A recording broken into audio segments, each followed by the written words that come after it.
여러분 안녕하십니까? 이번 학기에 사회복지 정책론 강의를 하게 된 김기동 교수입니다. 코로나19로 인해 가지고 비대면으로 수업을 진행하게 됐습니다. 매우 아쉽게 생각합니다. 하루속히 코로나가 안정돼 가지고 직접 만나서 쌍방향 교육이 되기를 소망해 봅니다.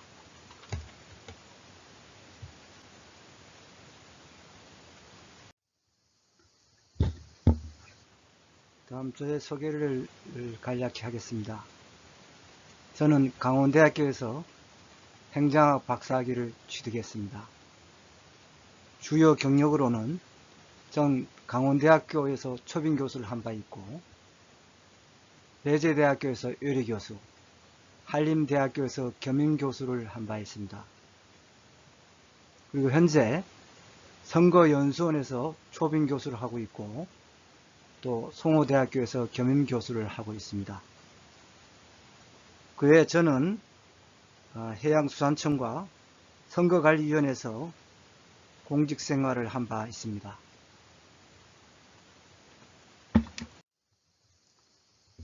수yok 개요에 대해서 말씀드리겠습니다. 먼저 교과목 개요입니다.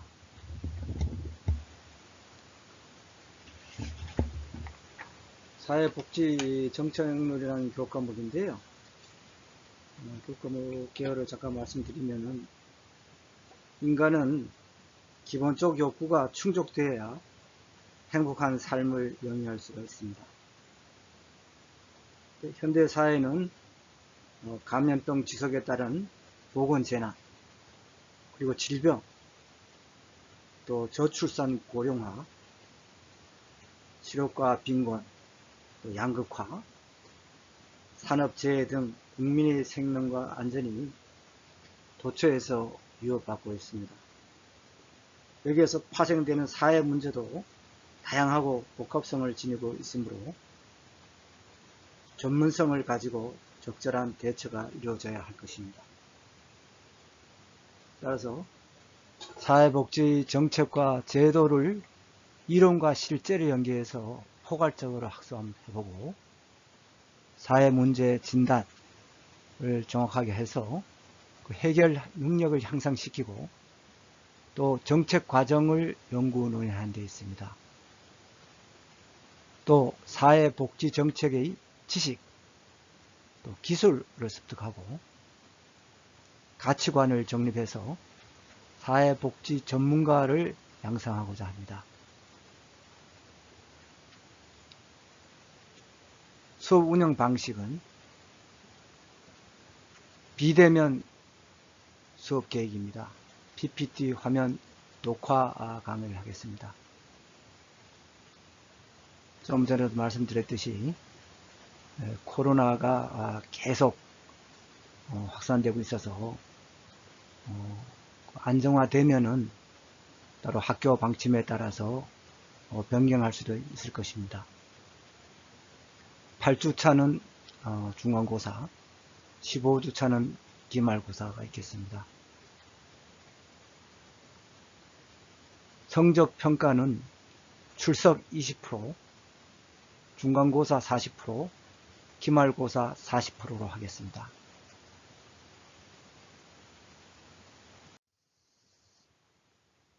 다음은 주차별 강의 계획입니다. 1주차는 오리엔테이션하고 사회복지 정책의 의미와 개념 및 가치를 살펴보도록 하겠습니다. 2주차는 사회복지 정책의 역사, 또 3주차는 사회복지 정책의 발달 이론과 이념적 모형,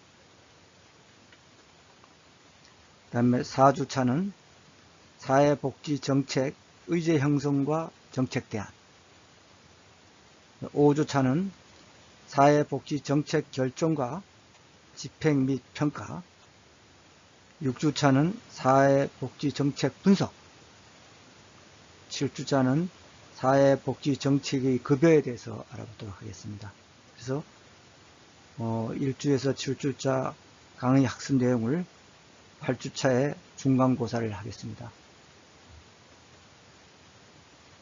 또 9주차는 국민연금제도, 10주차는 국민건강보험제도, 11주차는 산업재해보상보험제도, 12주차는 고용보험제도, 13주차는 노인장기요양보험제도에 대해서 알아보도록 하겠습니다.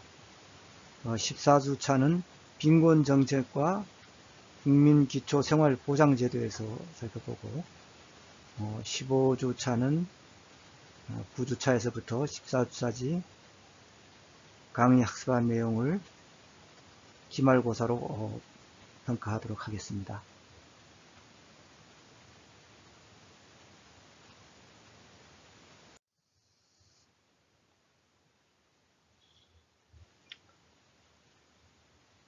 일장으로서 사회복지정책의 의미와 개념 및 가치에 대해서 학습하도록 하겠습니다.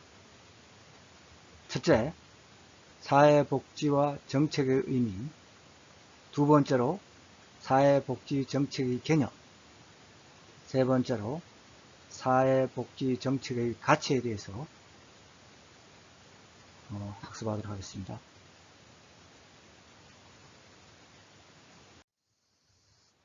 먼저 사회복지와 정책의 의미에 대해서 알아보도록 하겠습니다. 사회복지의 의의적 의미는 사회적이라는 형용사하고 복지라는 명사 두 단어가 합쳐져서 만들어진 복합명사입니다. 사회복지라는 것이. 그래서 영어로 social welfare라고 그러는데, 그죠?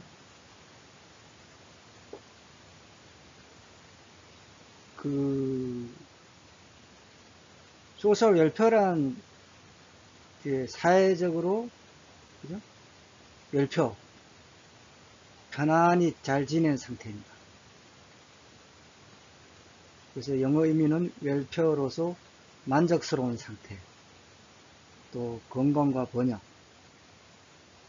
행복의 의미로 사용되고 있습니다.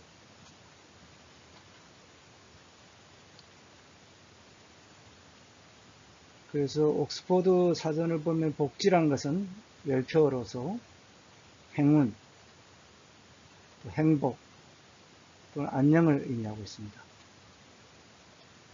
그래서 사회복지는 사회 안에서 물질적, 정신적으로 안정된 상태, 사회적으로 행복한 생활 상태를 뜻하게 됩니다.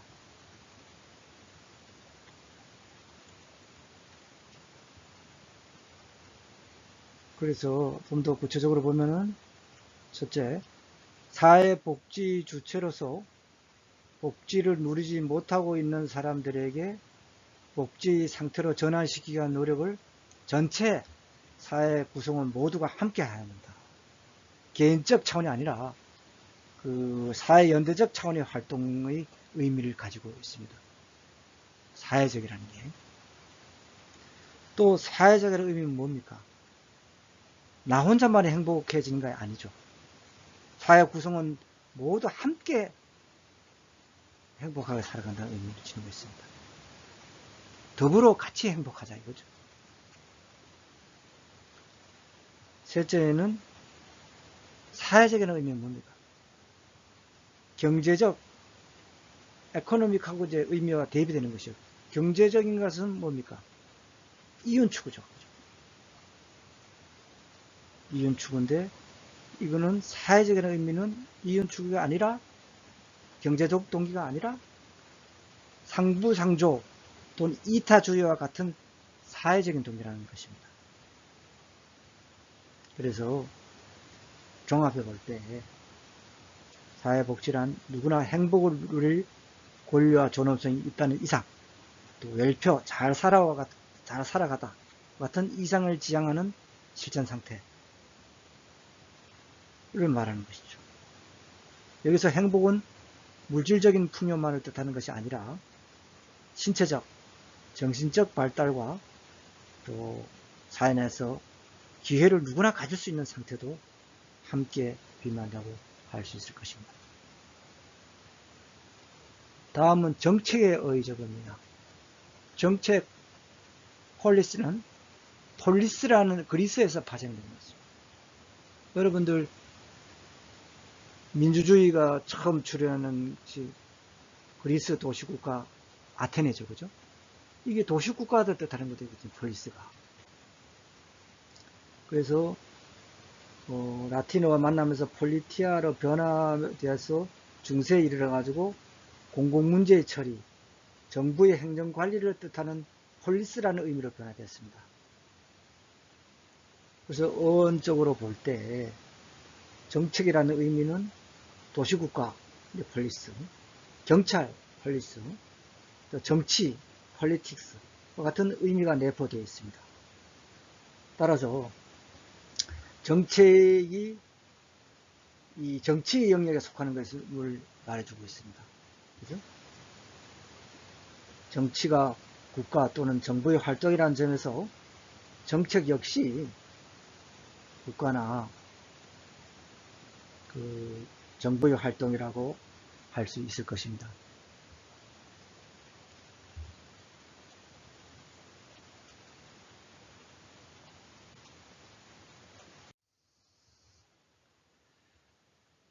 그래서 매스미디어에서 사용하는 그 다양한 의미의 정책 용어를 한번 범주화해서 살펴보도록 하겠습니다. 10가지가 있는데요.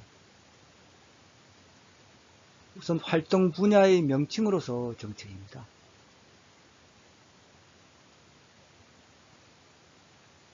정부의 이제 활동과 개입 분야로서 정책이 사용되고 있는데요.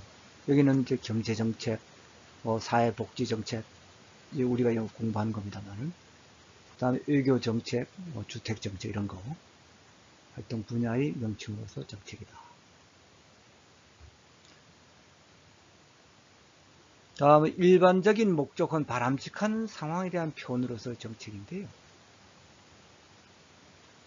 예를 들어서 문민정부 같은 경우는 삶의 질의 세계화를 표방했고, 국민의 정부는 생산적 복지를 표방했고, 참여정부는 참여복지를 표방했죠. 또 특정한 제한으로서의 정책 같은 경우에는 규제개혁을 위한 현실화 정책, 또 근로소득 지원 세제 이런 게 있었고, 또 정부의 결정으로서 정책 같은 경우에는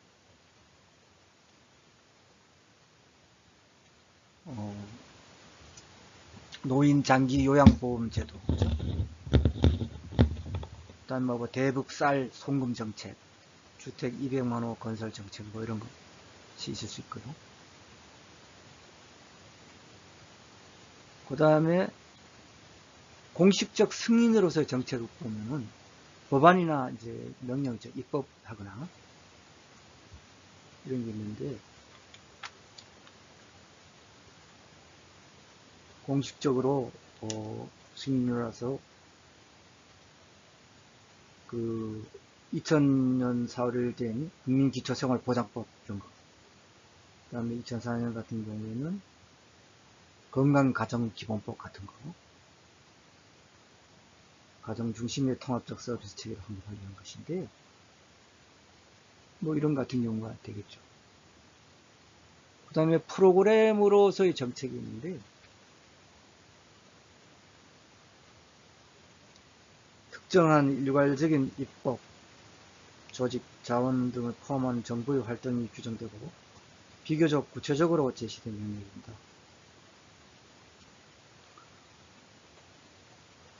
예를 들면은 연금정책, 의료급여정책, 노인복지정책, 최저임금정책 이런 게 있겠죠. 다음 산출로서의 정책은 정부가 실제로 제공한 것, 산출물이죠. 그 형태는 주로 어떻게 했습니까? 현금 급여를 주는 경우도 있고, 또 서비스를 제공하는 경우도 있고, 또 기회를 주는 것, 이런 여러 가지가 있겠죠. 그죠?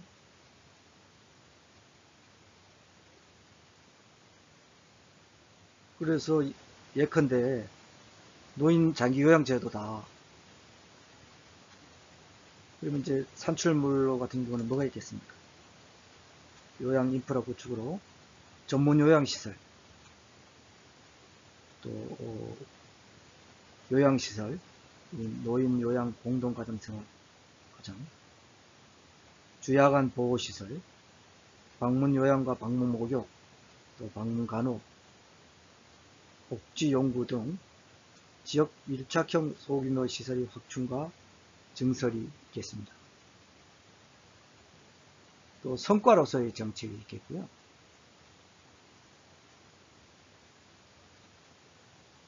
성과는 이런 그 활동의 영향이죠.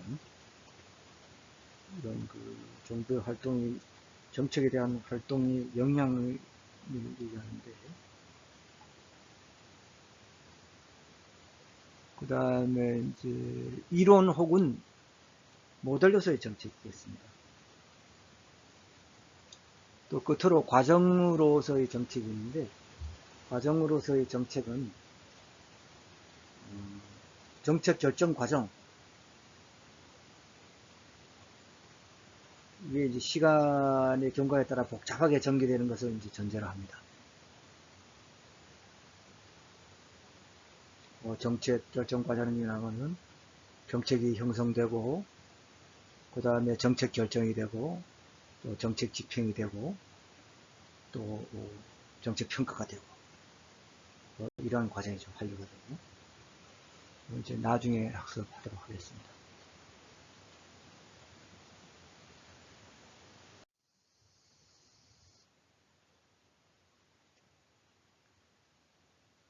다음은 정책의 학자별 개념과 정의입니다. 먼저 티트머스의 정책을 보면 뭐라고 정의했느냐. 티트머스는 정해진 목적을 향한 행동을 결정한 원리다. 이렇게 정책을 정의했습니다. 어떤 실천하는 그런 원리, 목적에 따라서 이렇게 봤고, 칸의 정책을 보면은 칸은 좀 더 구체화시켜 가지고 목표의 결정이 되고, 또 대안의 검토를 거쳐서 전략의 수립과 같은 합리적인 과정을 거친 일정한 계획이다. 이렇게 봤습니다.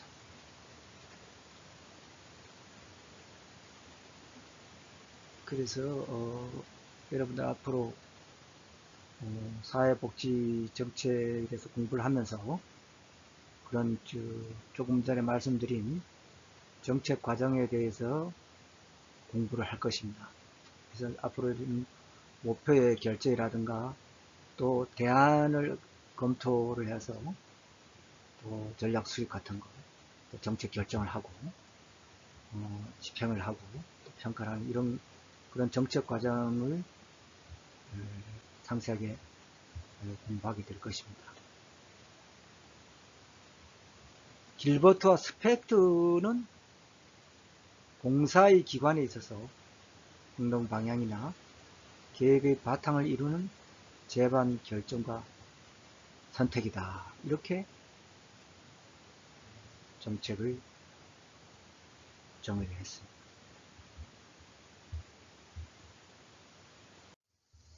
풀린 같은 경우는 좀 더 상세하게 이제 정책에 대해서 이야기를 했는데요. 첫째, 목적이나 가치 있는 결과의 공식적, 비공식적 표현이다. 또 선택된 대안들의 방향을 제시한 바람직한 결과의 진술이다. 또 우선순위 정의, 하나의 조직 원칙, 또 지속적인 계획, 의사결정이 이루어진 또 혹은 이루어지지 않는 그런 결정이다. 명시적 혹은 묵시적인 입장이다. 누가 무엇을 언제 어떻게 얻은지에 대한 사회 선택의 결과이다.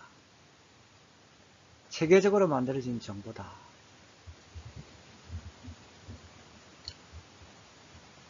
이렇게 정책을 9가지로 요약을 했습니다. 그래서 여수도 사전에 보면은 행동의 원칙이다. 계획 혹은 과정이다. 이렇게 되어 있습니다.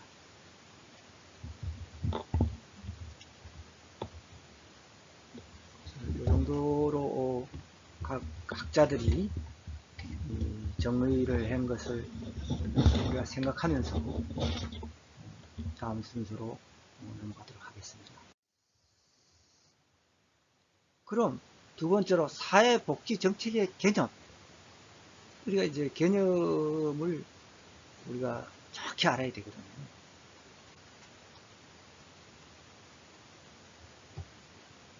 일반적으로 그 디니토와 다이가 정의했는데요. 정부가 그 나라 국민들에게 서비스나 소득을 제공함으로써 국민복지에 영향을 미치는 정부의 활동이다. 이렇게 규정할 수 있습니다. 협의로는 국가와 지방, 공공기관 단체가 기획하는 사회복지의 목적 달성을 위한 방법과 절차 등을 포함한 방침을 의미하고요. 광의로는 국가, 지방자치대, 자치단체 혹은 기타 공적, 사적인 여러 단체와 기관의 방침을 의미한다고 볼 수 있습니다. 공적인 뿐만 아니라 사적인 여러 그 민간단체 같은 경우도 포함된다고 이제 광의를 나왔습니다. 그래서 사회복지정책인 소셜 웰페어 펄시는 국민복지라는 것은 사회적 과제를 달성하기 위한 목적으로 이루어지는 국가의 정책이다. 그래서 사회생활을 영위하는 데 필요한 인간의 기본적 욕구를 충족시키고 또 그 사회에 발생되는 사회 문제를 해결하기 위한 목적으로 사회복지제도 및 프로그램을 만들고 가치를 권위적으로 내분하는 활동이다. 이렇게 개념을 말할 수 있을 것입니다.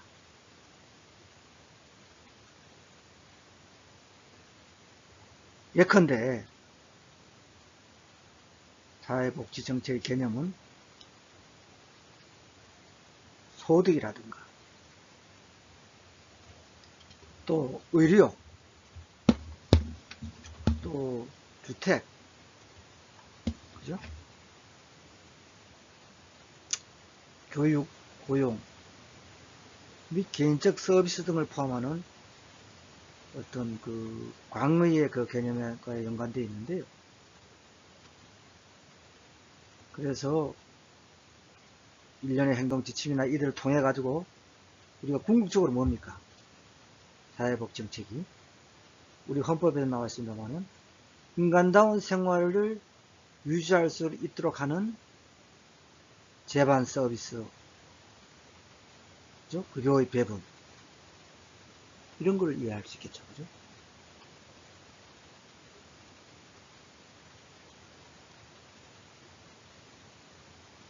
반면에 실질법상이나 제도상으로는 협의의 사회복지 개념이 사용되는 경향이 있는데 이는 이제 공공부조, 사회복지 서비스 관련 정책을 말하는데요. 이건 배분과 급여를 통해 가지고 일정한 목적을 달성하려는 일련의 행동 지침으로 볼 수 있습니다.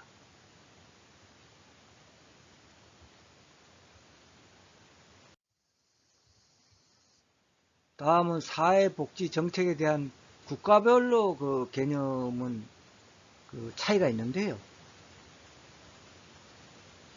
국가별로는 그 사회복지가 발전한 경로 같은 게 다 다르지 않습니까? 그래서 각 나라마다 그 용어들도 좀 다르게 쓰고 있고 또 중점적으로 또 그 정책을 펴는 데가 좀 다르고 차이가 있습니다. 그래서 여기서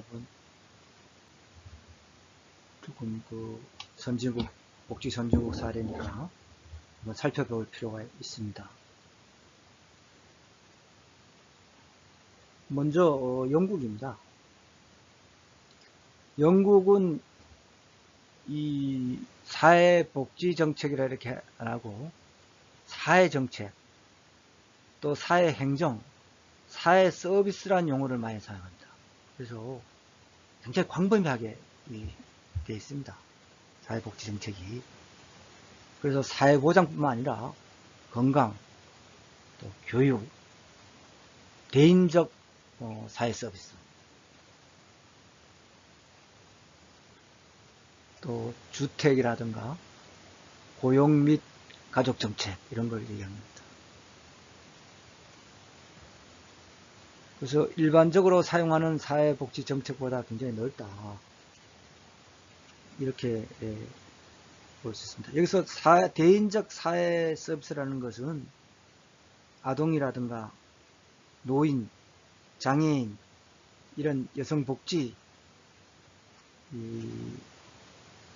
하는 것을 얘기하는 것입니다. 사회적으로 좀 취약계층에 대해서 사회 서비스를 하는 정책입니다. 그래서 뒤에 이제 독일 나옵니다. 독일 같은 경우에는 어떤 그 질서 유지 이런 차원에서 많이 강조가 되는데요. 사회복지 정책이. 그 영국 같은 경우에는 그런 그 질서 유지가 아니라 시민의 복지, 사회 복지를 위한 사회 정책을 강조했습니다. 다음 미국은 1929년에는 미국 그 대공황이 미국을 강타했죠. 그 전에는 뭐 미국이 굉장히 뭐 전쟁도 안 하고 이래가지고 상당히 경제가 호황이 됐습니다. 그런데 갑자기 1929년도에 대공황이 발생했죠. 그죠? 뭐 공업뿐만 아니고 뭐 농업, 금융 뭐 이런 공황이 다 닥쳤죠. 광범위하고 장기적으로 났습니다. 자본주의를 근본을 이제 흔드는 그런 게 일어나는데, 그래서 나중에 이제 케인스 이론도 대두가 되고 뉴딜 거기에 근거한 뉴딜 정책으로 이걸 극복을 했죠. 그래서 1935년도에 세계 최초로 사회보장법을 제정했습니다. 그래서 사회보장이라는 걸 썼어요. 그래서 미국은 복지란 단어는 공공부조를 지칭하는 것 같아요. 그래서 민간 부분이 이제 많이 발전했어요.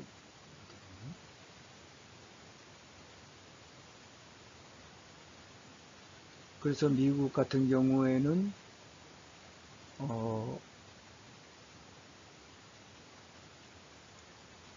그 민간 부분, 그래서 정부기관뿐만 아니라 또 자발적 비영리 조직, 또 영리 추구 조직을 이렇게 통했다, 이렇게 말할 수 있을 겁니다.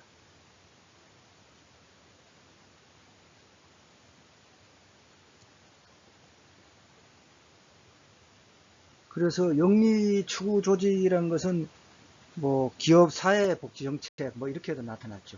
미국 같은 데는.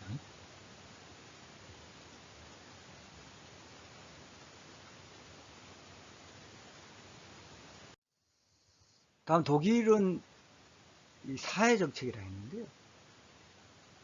사회 복지 정책보다도 광의 개념을 사용했고 최초로 이제 사회보험을 도입했습니다.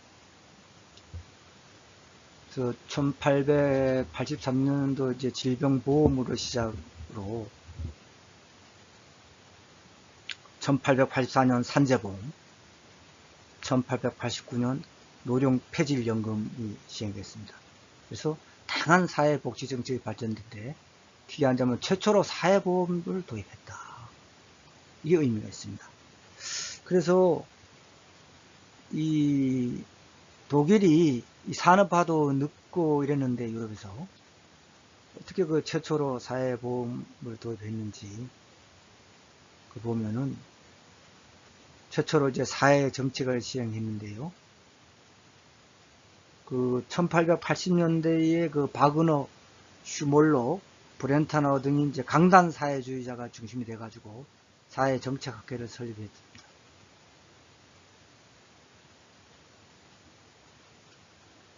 그건 이제 주류 노동자, 그 가족의 생활 문제를 해결하는 이 노동정책 혹은 경제정책의 하나로 파악했습니다.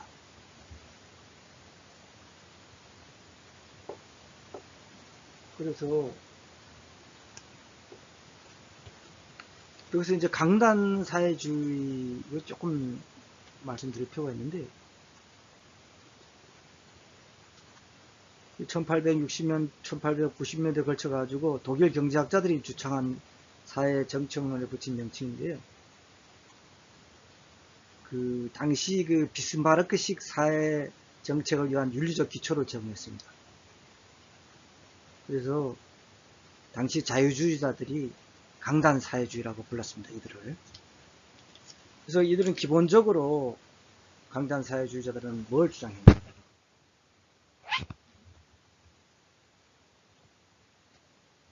사회정책을 분배 과정의 조정 수정을 위한 윤리적 조치로서 계급 대결을 완화시켜 가지고 계급 간의 협조를 유도하기 위한 국가 정책, 즉 계급 간 분배 정책을 강조했습니다.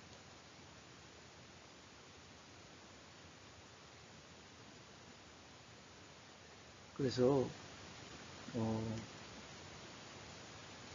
사회주의를 가는 것을 막기 위해서 이런 그 분배 정책을 했죠.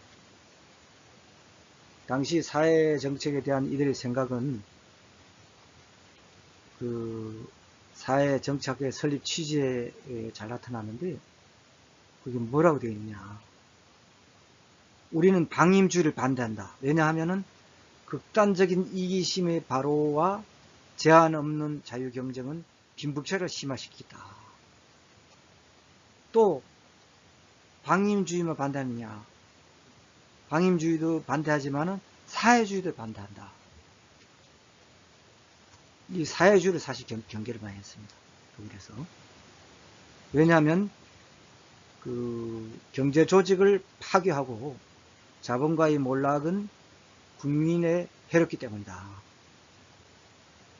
그래서 현재의 사경제 조직을 유지해 가지고 그 범위 안에서 개인의 활동과 또 국가 권력을 통해 가지고 계급 갈등을 예방하고 사회를 조화롭게 한다. 이렇게 주장하는 것입니다.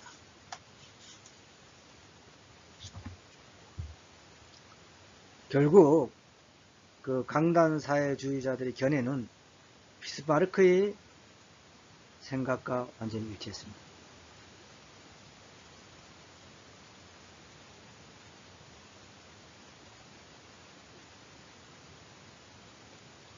그래서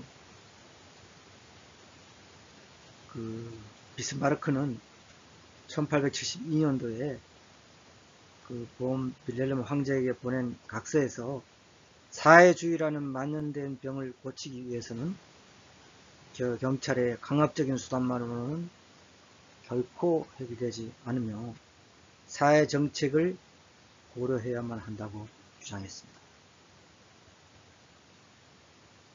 그래서 비스마르크 사회입법의 이론적 기초를 마련했습니다.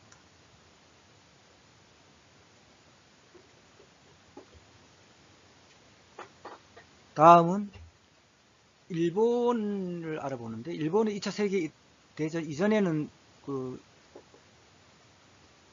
노동정책 중심의 개념이 이제 독일의 영향으로 그렇게 했지만은 2차 세계대전 이후에는 그 다양해져 가지고 영미에서 사용하는 사회복지정책의 개념이 점차 중요한 개념으로 자리 잡았습니다.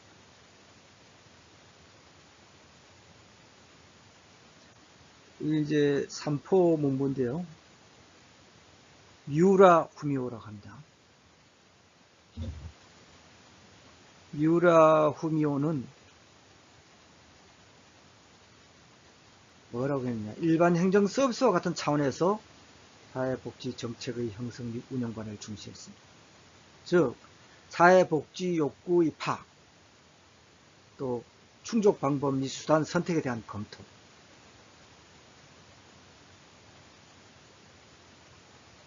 또 자원의 조달과 배분, 조직과 기관의 관리 운영 등 사회복지 정책의 내용에 대한 검토와 평가를 중요하게 생각했습니다.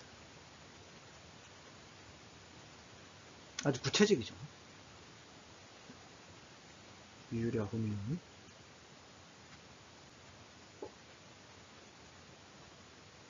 그리고 각국의 사회복지 정책을 살펴봤고요. 다음 OECD 경제능력 개발기구는 통합 사회복지 정책과 적극적 사회 정책을 폈는데요. 이 뭐냐? 통합 사회 정책이란 뭐냐? 이 배경은 그렇습니다. 그 산업 경제 주등의 어떤 발전 패턴을 반성하는 의미에서 경제, 사회, 문화 등의 시스템을 포함하는 넓은 의미의 사회 시스템의 조화를 이루는 발전을 중시하면서 그 필요성이 나타났습니다. 그래서 통합사회 정책이라는 것은 사회, 경제, 정책을 하부 시스템으로 가족과 또 지역사회, 계층과 사회이동, 가치관, 문화까지 포함하는 것입니다. 그래서 적극적 사회 정책을 포방했는데요. 여기 보면 생산 가능 계층을 투자 확대를 한다. 그래서 빈곤 퇴치를 기하고 근로유인을 강화하고 고용 인적 자원을 개발한다. 또 적극적 노화를 지원한다. 적극적 노화, 이제 액티브 에이징이 해가지고 뭡니까? 신체적, 정신적 이제 활동은 저하되지 않았지만 나이는 들어가잖아요, 그죠? 요즘 이제 이런 경우가 많지 않습니까? 건강 수명도 늘어나고 의료 시설도 좋아지고 이래가지고 수명도 늘고 건강 수명도 늘었습니다. 그러다 보니까 이런 적극적인 노화에 대해서 지원을 한다. 그래서 인구 고령화에 따른 그런 지원, 이게 뭐 뒤에도 뭐 노인 문제 이런 게 많이 나옵니다만은 사실 그 고령화가 지금 급속히 이루어지죠. 우리나라 같은 경우도. 잠깐 통계를 살펴보면 그 노인복지법 보면 65세 이상의 이제 그 노인이 차지하는 비율인데요. 뭐 유엔에서도 그래 하고 있습니다. 보면은 우리나라는 벌써 2000년도에 7.2%를 해가지고 고령화 사회로 접어들었습니다. 7% 이상 이제 고령화 사회인데, 그러던 것이 2014년도에 14.9%로 해서 고령사회에 진입했습니다. 이제 14% 이상이 고령사회인데 14.9%입니다. 2014년도에 벌써.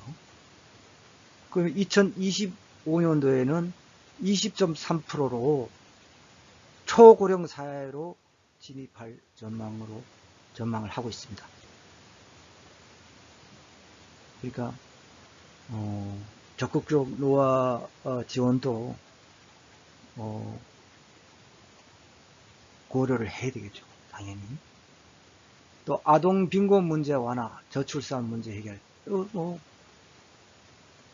복지다원주의 실현, 이게 우리나라에 해당되는 경우가 많죠.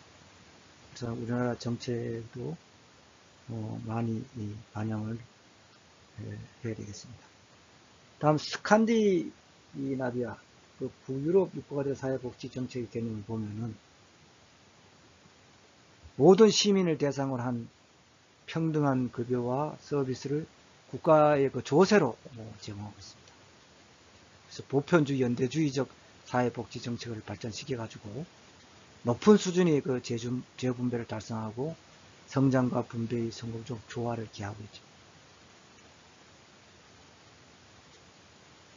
이른바 복지천국이라고 얘기합니다만은,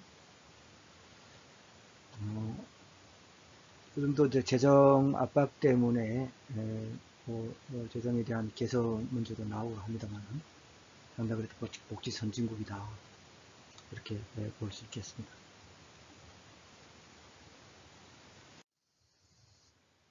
다음은 사회복지 정책의 영역을 한번 살펴보겠습니다. 먼저 광의를 보면은 사회복지 정책은 우선 조세 정책 있고 또 노동 정책이 있습니다. 조세 정책이라는 것은 조세의 징수 규모와 징수 방식을 조정해 가지고 재원 확보와 경제의 안정 및 성장을 목적으로 합니다. 그래서 사회복지 정책으로서 조세 정책은 부의소득세였습니다. 네거티브 인컴 텍스라 가지고요. 부의소득세라는 것은 뭐냐? 개인의 소득이 최저 생계비 또는 소득 공제액에 미치지 못할 때는 그 최저 생계비와 그 실제 소득 그 차액을 정부가 보조하는 제도입니다. 그러니까 이제 최저 생계비까지는 해주는 것이죠. 1976년도에 노벨 경제학상 받은 밀튼 프리드먼이 조지 스티글러와 함께 1940년대에 발전시킨 이 부의소득세인데요. 참고적으로 알아두시고, 노동정책은 노동력이 있는 사람을 대상으로 해가지고 노동시장과 관련된 불이익을 해소하고 자신의 힘으로 생계를 유지할 수 있도록 국가가 지원하는 정책입니다. 이게 이제 고용정책이 있고 또 노사정책이 있고 임금정책, 사회보장, 산업복지 이런 게 있겠습니다.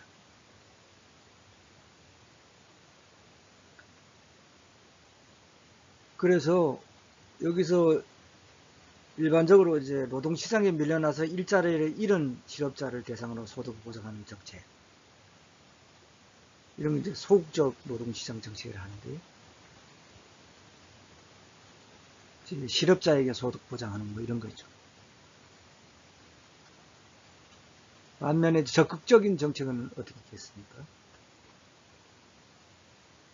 일자리를 다시 얻어가지고 노동시장에 진입하는 거죠. 그걸 돕는 거를 어떤 게 있겠습니까? 취업활세라든가 교육훈련 이런 걸 얘기하는 거죠. 적극적 노동 정책이다, 이렇게 볼 수 있을 것입니다. 협의의 사회복지 정책을 보면은 먼저 소득보증정책이 있고 건강보장정책, 주택보장정책, 대인적 사회서비스, 또 교육정책이 있겠습니다.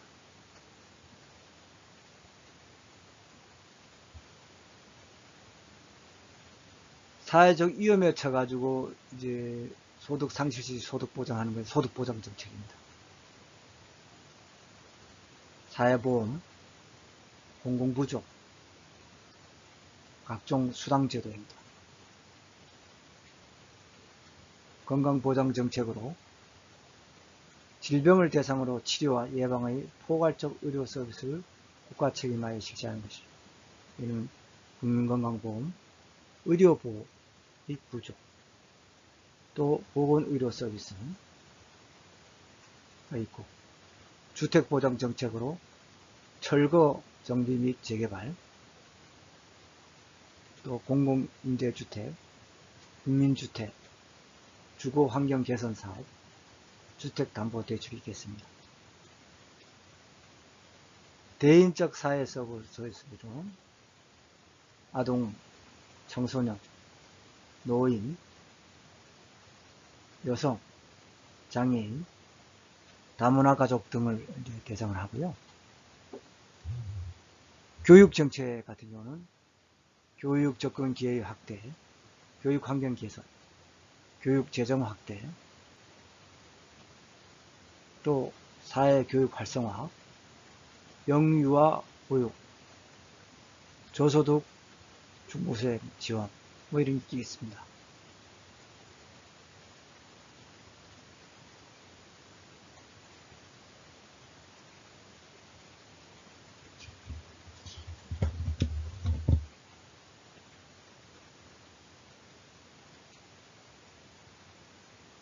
다음 보면은 사회복지정책의 특징을 한번 살펴보겠습니다.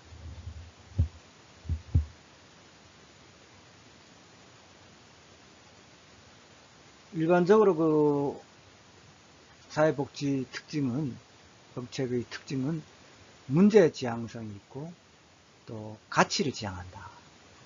또 서비스를 지향한다. 그죠? 또 체제의 지향성이 있고, 거시정책 지향성, 처방 지향성이 있고, 또 변동 지향성이 있습니다. 또 초합리적 과정의 지향성이 있습니다. 이런 특징이 있다 이거죠. 일반적으로. 근데 존스가 그 5가지 아래에 있는 그 사회복지정책 특징을 나열을 했는데요. 이걸 좀 살펴보면은 사회복지정책은 실제 변화하는 정책이다. 사회 변동에 따라서 변화하는 개념이라 할 수 있다. 그래서 사회복지정책이 다른 정책에 비해 가지고 상대적으로 빠르게 변화하는 정책이에요. 이렇게 얘기했습니다.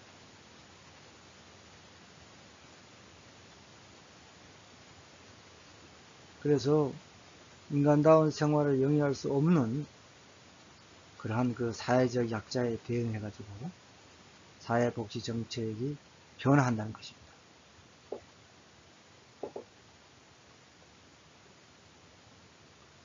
다음 둘째로 가치개입적 정책이다.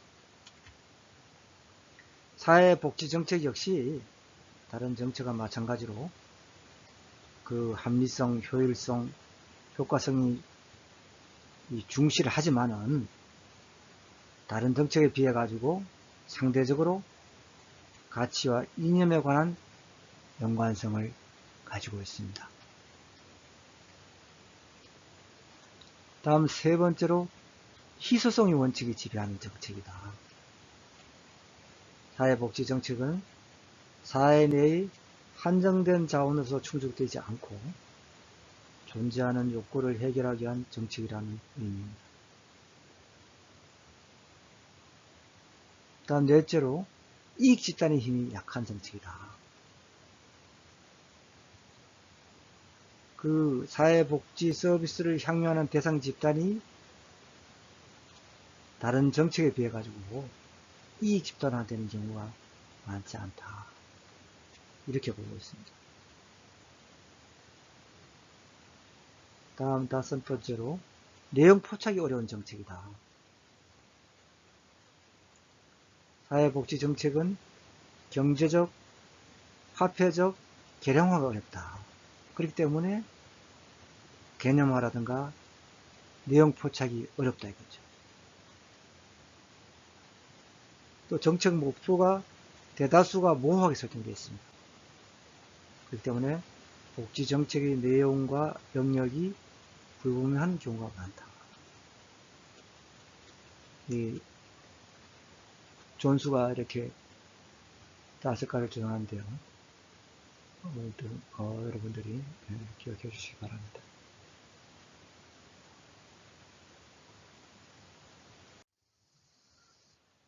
다음은 박병현은 뭐라고 주장했느냐. 인간지향적 정책이다. 그 다음에 재분배 정책이다. 클라이언트가 대상이니까 클라이언트의 참여를 필요로 하는 정책이다. 이렇게 주장을 했습니다.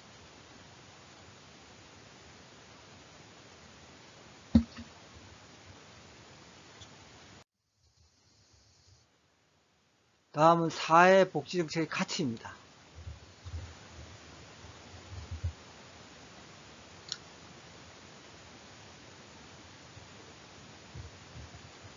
이런 가치는 나라마다 시대마다 다 학자들마다 각각 다르게 개념하고 정의를 내리는데요.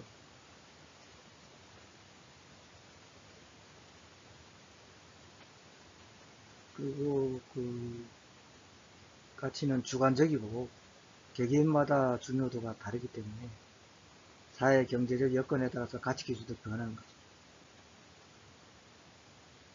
어떻게 이제 행동을 방향을 잡는 것인가.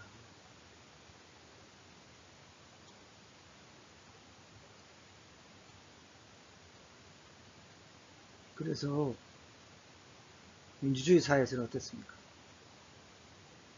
한정된 사회적 자원을 어떻게 배분할 것인가.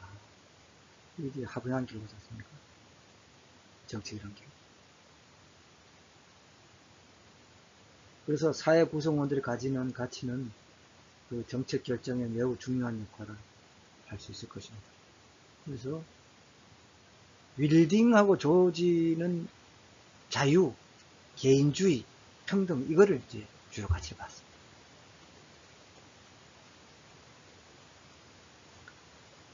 이는 사회복지 정책을 자유주의적 가치하고 그 다음에 사회주의적 가치, 사회의 갈등과 불안정 타협의 사물을 해봤습니다. 사회주의적 가치는 이제 평등을 주로 강조하고 그 자유주의적 자유주의적은 이제 자유주의적 가치에 중점을 두는데 자유주의는 그래서 이들 사이에 갈등과 불안정한 타협의 삶을 보고 이 가치들이 정치적 이념에 따라서 어떻게 달리 해석되고 있는지를 보여주고 있습니다.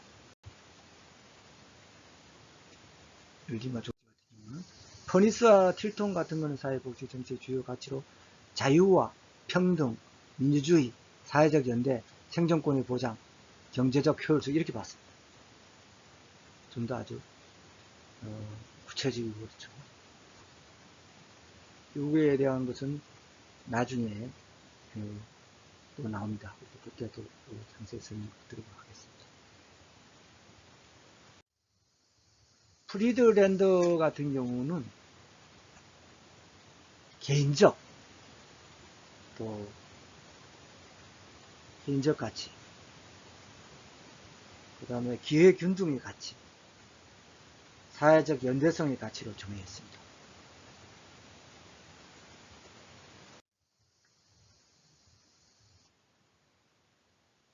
그 길버트와 스페트 같은 경우에는 사회복지정책의 가장 기본이 되는 목표는 배분적 정의 실현을 받습니다. 그렇기 때문에 배분적 정의 기준이라 이러면은 제 아래 생존권, 평등, 형평이 딱 나오죠. 그죠?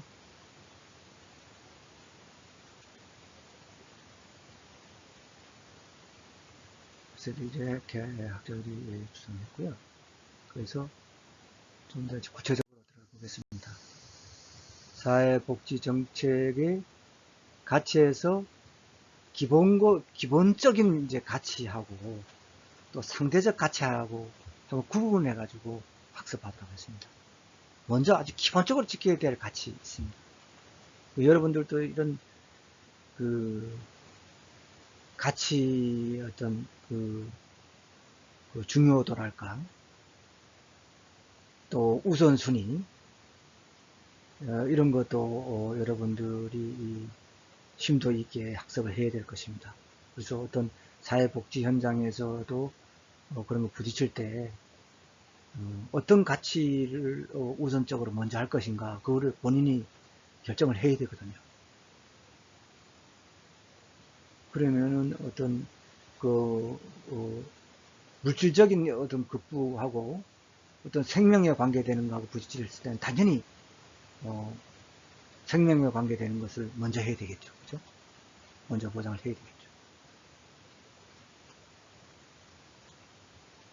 그래서 이게 앞에 있는 이런 이론이 나중에 여러분들이 사회복지에서 실전 기술로라든가 여러 가지 그런 그 학문을 할 때 다 이게 연결이 됩니다. 이게.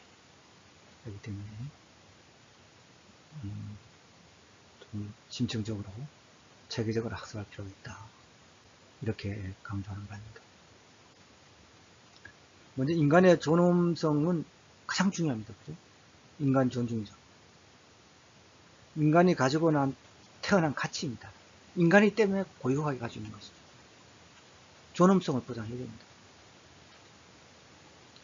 인종이라든가 성이라든가 경제적, 사회적 지위, 종교, 국적, 지능, 육체적 조건, 이런 것 때문에 속성에 의해서 무시하거나 차별받아서는 안 됩니다.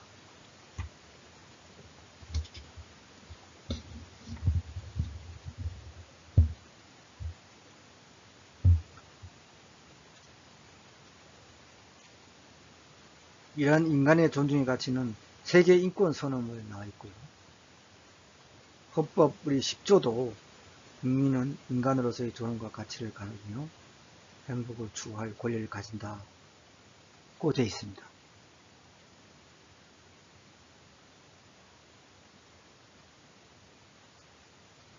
다음은 이 인간의 존엄성 문제 다음에 생존권의 보장이 있습니다. 인간답게 살아가야 된다 이거죠. 국가는 인간의 생존을 유지할 수 있는 생활에 필요한 서비스를 요구할 수 있는 권리가 있다 이거죠. 이것도 이제 사회복지 정책이 추구하는 중요한 가치인데요. 우리 사회에서도 빈부격차 심하고 또 특히 요즘 같은 경우는 코로나19가 또 이게 또 오랫동안 지속적으로 이게 확산되고 사라지지 않아 가지고 사람들의 생존의 위기에 처해 있는 경우가 많이 있습니다. 그래서 정부에서도 지원금을 주고 있으면 여전히 그 자영업자 소상공인을 비롯한 서민들 같은 경우는 생존권을 위협당하고 있죠. 이런 같은 경우에는 국가에서 국가의 그 서비스 생활에 필요한 그런 거를 급부를 요구할 수 있는 권리입니다. 그래서 1919년 독일의 바이마르 헌법에서 최초로 생존권과 관련된 이런 조항이 신설되는데요. 생존권 보장이란 것은 국민 전체를 평등하게 만드는 것을 의미한 것이 아니고요. 빈곤이라든가 교통사고, 질병 또는 재해, 지금 보건재해라고 그러잖아요. 최저 생활 수준에 미달하거나 생계 위협을 받는 사람한테 생활비 지급을 통해 가지고 인간다운 생활을 보장해 주는 것을 말합니다. 최저 생활이라는 것은 단순히 국민 가운데 최하위 소득 계층의 생활 정도를 말하거나 목숨만 부지한 정도로 의미한 것이 아닙니다. 육체적, 정신적으로 건강한 상태를 유지하면서 노동력을 재생산할 수 있는 정도의 생활 상태를 뜻하는 것입니다. 우리나라 헌법 34조에는 모든 국민은 인간다운 생활할 권리를 가진다고 규정되어 있습니다. 생존권의 보장을 밝히고 있는 것입니다. 다음은 민주주의입니다. 민주주의가 사회복지정책 기본적 가치에 왜 들어있느냐. 국민들의 다수의 의사가 정치를 결정하는 거잖아요. 민주주의라는 것이. 그래서 고대 그리스 도시국가에서부터 아까 모두에 잠깐 말씀드렸습니다만 민주주의가 그렇게 시민들의 뜻에 의해 가지고 정책이 결정되고 했습니다만 이제 본격적으로 형성되기 시작한 것은 17, 18세기 이루어진 시민혁명 이후에 이루어졌죠. 민주주의가 형성되기 시작했죠. 그때 국민한테 주권이 있다. 국민주권주의, 또 기본적 인권 존중, 법의 지배, 민주적 정치제도 확립 등 민주주의적 사상 및 제도가 원형이 이때 형성됐습니다. 참 피를 많이 흘렸죠. 당시에. 그죠?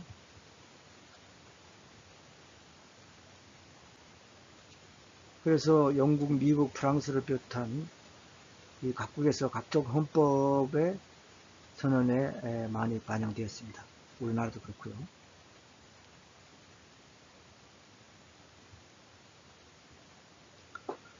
그래서 이 민주주의를 상당히 여러분들이 아셔야 되는데, 민주주의 발전사는 특정 연령 이상의 개인이 투표할 수 있는 권리를 보장받기 위해서 투쟁의 역사를 했습니다. 그냥 이루어진 게 아니에요. 그래서 성이나 인종이라든가 재산, 교육 수준 등에 관계없이 성인 남녀 모두 참정권을 보장받는 보통 선거의 구현이 민주주의입니다. 그래서 우리 헌법 같은 경우에도 사회복지국가의 원리를 명기해놨습니다만, 이 사회복지국가의 원리도 사실 1789년 프랑스 혁명에 부여됐어요. 피를 많이 흘렸죠, 그죠? 그래가지고 쟁취했는데, 민주주의도 보면은, 잠깐만 보면은, 외국 사례 보면은, 영국에서 일어난 민중운동, 차티스 운동 같은 경우도, 영국에서 명예혁명이 일어난 이후에 1838년부터 1848년 노동자층을 위주로 해가지고 전개됐는데, 귀족과 산업자본가에게만 선거권이 줬거든요. 이에 반발해가지고 영국 노동자들이 21세 남성과 보통 선거권 인정을 요구하면서 참정권 확대 운동을 전개했습니다. 그리고 여성 참정권 운동도 20세기 와가지고 강력하게 일어나기 시작했죠.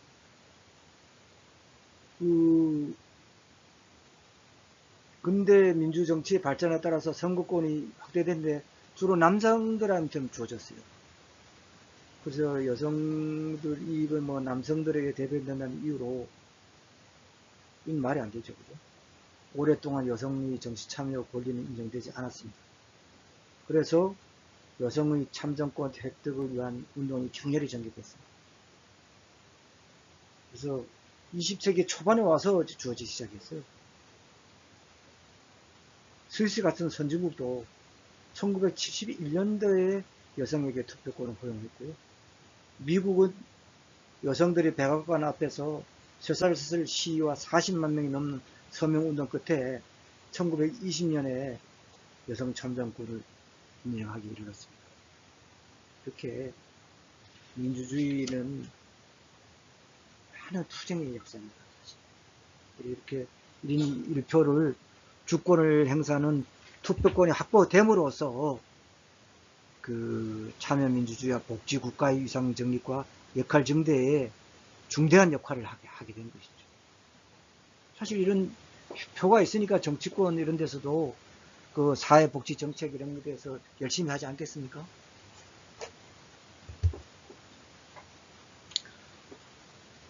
다음은 사회적 연대의식입니다.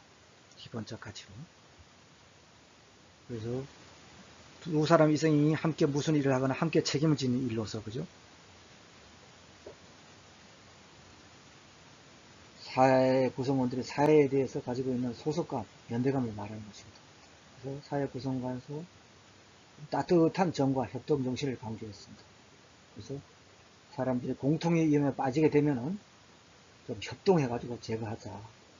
상호 협동과 부조를 통해서 위험을 제거하거나 예방하자. 이건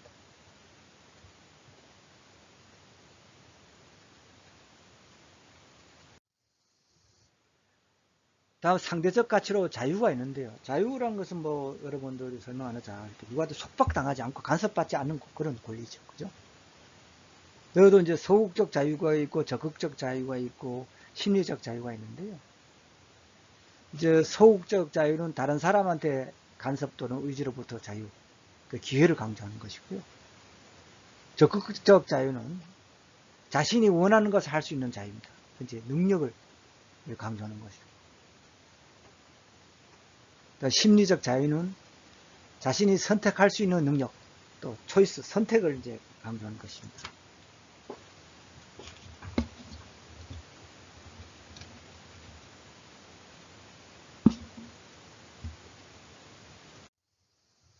그 한계가 있습니다. 한계는 신체적인 해는 타인에게 신체적인 해가 없도록 제한해야죠, 당연히. 타인에게 신체적 해가 있으면 안 되죠. 자기 자유를 위해서. 또 물질적인 해가 있습니다. 물질적으로 남한테 이제 재산을 피해 끼치지 말아야 되는데, 신체적 해보다는 제한하는 게 좀 약하죠. 아무래도 신체적 해가 제한하는 게 더 크죠. 그런데 정서적, 심리적 해가 있는데, 이거는 객관적 측정이 불가능하지만은, 오늘날에는 이제 상당히 중요하죠. 그죠? 고도의 산업사회일수록 정서적인 해는 더 중요하다. 사회에 미치는 해는 이제 한 개인의 자유가 사회 전체에 대해서 집합적으로 해를 줄 수 있음을 전제로 할 때 사회에 미치는 해는 제한할 수 있다.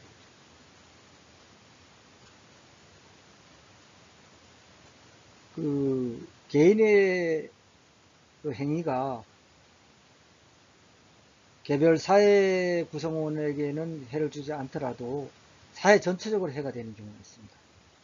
사회보험 의무 가입 같은 규정 같은 경우, 이 한두 사람이 사회보험에 가입하지 않는 것은 보험제도 존립에 영향을 미치지 않는데, 많은 사람이 만약에 사회보험에 가입하지 않는다. 그러면은 이 대규모 위험을 분산시켜 가지고 그런 그 위험에 대한 보장과 재분배라는 그 사회보험 기능을 수행할 수 없게 되겠죠. 그래서 이 강제가입도 있죠. 의무가입 이게 있죠. 사회보험. 또 잔디 출입 금지나 국립공원의 휴식연제 같은 경우도 당연히 이제 자연 보호를 하기 위해서 더 나은 환경을 제공하고 많은 사람을 제공하기 위해서 이런 잔디 출입 금지나 국립공원의 휴식연제를 하는데 이것 역시 축적된 해를 막기 위한 조치다. 이렇게 말할 수 있을 것입니다. 다음 평등입니다. 평등에는 수량적 평등이 있고 비례적 평등 또는 공평이 있고 기회의 평등인데, 수량적 평등은 결과의 평등입니다. 모든 사람이 자기 자신의 욕구나 능력의 차이가 없이 똑같이 대우하고 사회적으로 자원을 똑같이 분배하는 것이다. 이런 현실적으로 없죠. 다음 비례적 평등 또는 공평인데요. 이거는 뭐 이제 상당히 좀 중요한데요. 이건 자본주의 사회에서 주로 많이 하는 건데, 개인의 능력이라든가 기여 정도에 따라서 사회적 자원의 배분을 달리하는 것으로 공평이라고 합니다. 이거는 이제 뒤에 나오는 형평성의 가치하고도 이제 같은데요. 개인의 업적이라든가 공헌, 능력 및 각출 등에 따라서 사회적 자원을 분배하는 것입니다. 예를 들자면은 사회보험의 경우에 기여금 또는 보험료를 많이 낸 사람이 더 많은 급여를 받도록 되는 거예요. 이게 이제 공공부조 정책도 공평의 가치를 반영하는 것이죠. 열등처의 원칙이 있으니까, 그죠? 열등처의 원칙은 뭡니까? 공공부조의 급여는 노동의 대가로 받는 임금보다 높아서는 안 된다는 그런 원칙이죠. 다음 이제 기회의 평등 같은 경우는 가장 소극적인 평등으로서 과정의 기회를 똑같이 이제 주자. 농어촌 학생 그 대학 입학 특례 같은 그런 거가 있겠습니다. 그리고 이제 수량적 평등 같은 경우는 얘가 사회적 자원의 동일한 양 분배 같은 경우는 정책 사례를 보면 아동수당, 뭐 노령수당 이런 게 있겠습니다.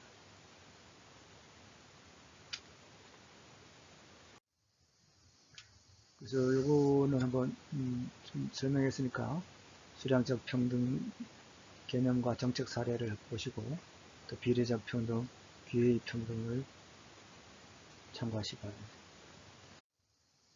다음에 형평은 저기 공정한 처우로 얘기하는 것이고요. 비례적 평등에 해당되는 것입니다. 사회의 적절성은 뭐냐? 복지급여의 할당 수준이 신체적, 정신적 안녕에 적절한 정도로 조율된다 이거죠. 아까도 말씀드렸지만 자본주의는 형평성 가치를 강조하겠죠. 기여한 사람한테 더 주자. 형평성 가치 강조하고. 그러나 사회주의는 똑같이 주자. 평등 가치를 강조하겠죠. 그래서 효율성이 있는데 효율은 목표의 효율성은 목표에 대한 낭비가 없이 정확한 비용을 지불하고 소비자가 목표 이외에 사용할 수 없도록 목표 달성하는 것인데 선별주의를 선호하는 것이죠. 이제 공공부조에서 많이 이게 이제 효율성이 있죠. 목표에 정확하게 주니까. 또 운영 효율성은 운영비를 적게 들여가지고 비용 절감 효과를 껴오고자 한다. 보편주의를 선호를 해가지고 운영비용은 또 이것도 상당히 무시 못합니다. 한 조사에 의하면 뭐 GNP 약 3% 정도로 소요된다 하는데요. 이제 보편주의, 그럴 때 보편주의를 이제 선호하는 경우가 있는데, 운영 요소 같은 경우는 예컨대, 우리나라 4대 보험제도 같은 경우는 통합 시스템 구축을 했죠. 그죠? 그래가지고 운영 효율성을 높였죠. 다음 배분적 효율성은 더 이상 개선이 불가능한 최적의 자원 배분 상태입니다. 8도 최적. 효과성은 사회복지 정책이 어느 정도 목표를 달성하는 데 적합했냐. 이겁니다. 이 질적 측면인데 이 측정이 좀 난점이 있습니다. 그래서 70년대 중반 이후 복지국가 재정적 위기가 왔죠. 신자유주의를 해가지고. 그래서 효과성 평가에 관심을 갖고 책임성을 증대시켰습니다. 다음 끝으로 편익성과 접근성입니다. 대상자들이 정책이 아무리 좋아도 좀 편리하고 쉽게 접근할 수 있어야 되거든요. 이런 가치가 있어야 됩니다. 그래서 사회복지 정책이 비화폐적이고 전문 그런 기술적인 것을 정책 내용으로 포함하고 있는 점에서 편익성과 접근성의 가치는 더욱 중요합니다. 그래서 이 가치 같은 경우는 사회복지 정책을 실천하는 제도적 장치를 수립하는 과정에서 고려되는 실천적 가치라고 볼 수 있을 것입니다.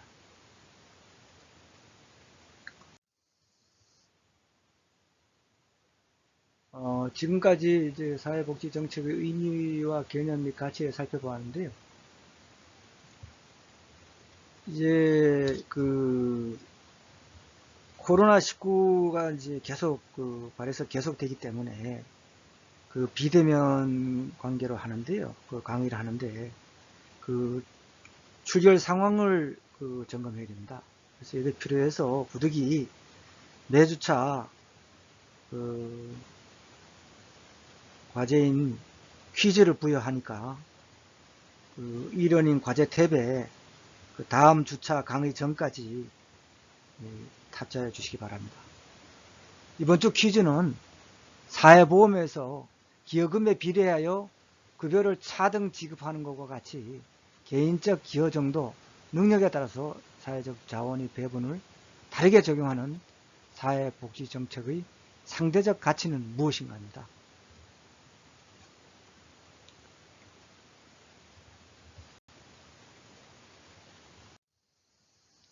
이상으로서 제1장 사회복지정책의 의미와 개념 및 가치에 대해서 학습했습니다. 이상으로서 이 주 강의를 모두 마치겠습니다. 대단히 감사합니다.